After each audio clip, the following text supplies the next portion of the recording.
But now remember, the chicken we are cooking with it already has the skin on.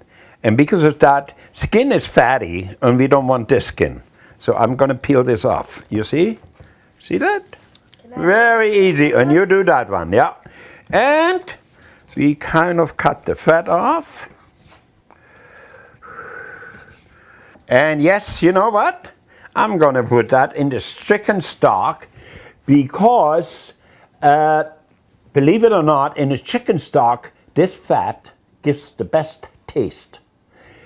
And after it's cooked, the chicken stock, of course, you can disregard the fat.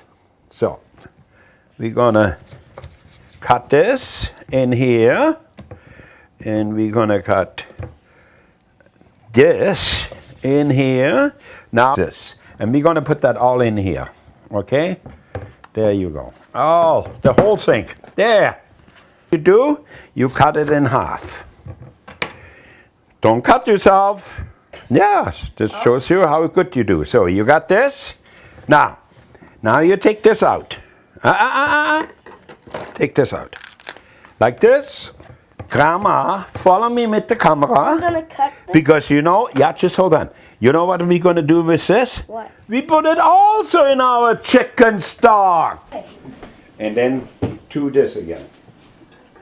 Julian, this is how you cut it. Watch this here. In about these pieces. And then one more time this, one more time that. And that is pretty well how you want it. Oh. Oh. Look at this. Aren't they beautiful? But you know what? They are not long way from being ready. So let's put them back in. Okay. I just wanted to make sure that we don't burn it. Onions. Now I do the half of onion square. Okay, now I'm cutting the onions. People here, so we have to have everything. Oh, no. Yeah, there. And I'm gonna put this in here. This is all ready, and now we are going to go on the stove and we're cooking paella rice.